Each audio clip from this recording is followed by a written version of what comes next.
By the end of 2015, 125 people will have been inducted into the International Volleyball Hall of Fame, hailing from 21 different countries.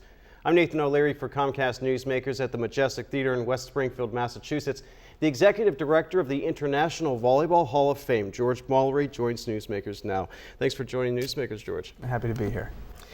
Volleyball has certainly evolved a lot since it was developed in 1895 at the Holyoke Y. What does U.S. volleyball look like today? Today it's an incredible sport. It's the #1 sport for girls high school throughout the entire country. So it's overtaken soccer, it's overtaken basketball, but there's still no professional league here. It's just played all year, indoors and outdoors, and by all ages as well. And I think that's a big thing. It's a lifelong sport. So it's really taken on a life of its own since its inception, and certainly a very popular sport in the country. Internationally, volleyball is in the top echelon of sports, including professional leagues. Can you talk about international volleyball? Yeah, international, the sport has just bloomed. Most countries don't have the same professional sports that we do, like hockey and football and baseball and basketball, as large as we do. And so they've taken on to volleyball and soccer, and it's just incredible. In Brazil, it's right up there with soccer. And all throughout, especially in Eastern Europe, it's just incredible how popular the sport is. $1 million contracts for players, just something that we don't see here in the United States. Do you see that potential, though, here in the U.S. in the future? I think so. I think Major League Soccer and Major League Lacrosse have certainly laid the groundwork for a professional league here. There's some grassroots organizations doing something already, kind of involving the regions of the country, and I think it's only going to grow. Now, annually, you have players, coaches, administrators, and officials who are inducted into the Hall of Fame. What is the process? Yeah, basically we receive nominations from anyone in the world.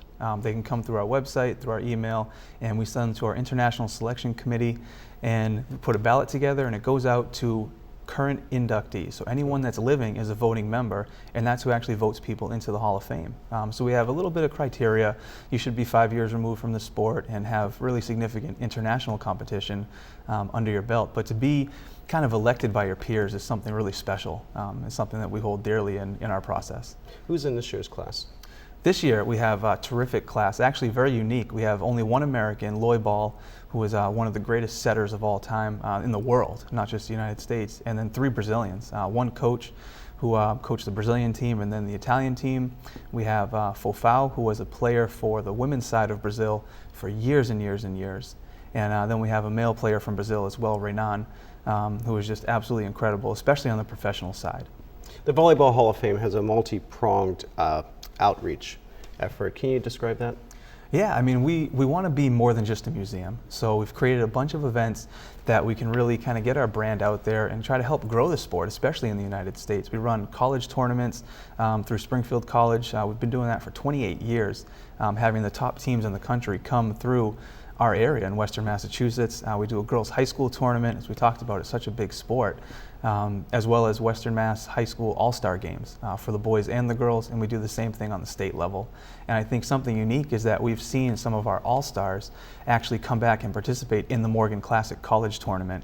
And it's really great to see things come full circle and know that we had a little piece of that. What is in the future for the International Volleyball Hall of Fame?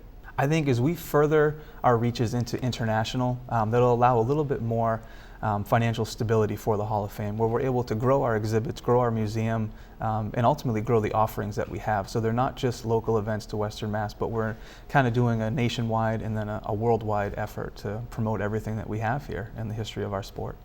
Thank you for joining us. Thank you. George Mulry, International Volleyball Hall of Fame Executive Director. Thanks. And thank you for joining us here for Comcast Newsmakers. I'm Nathan O'Leary.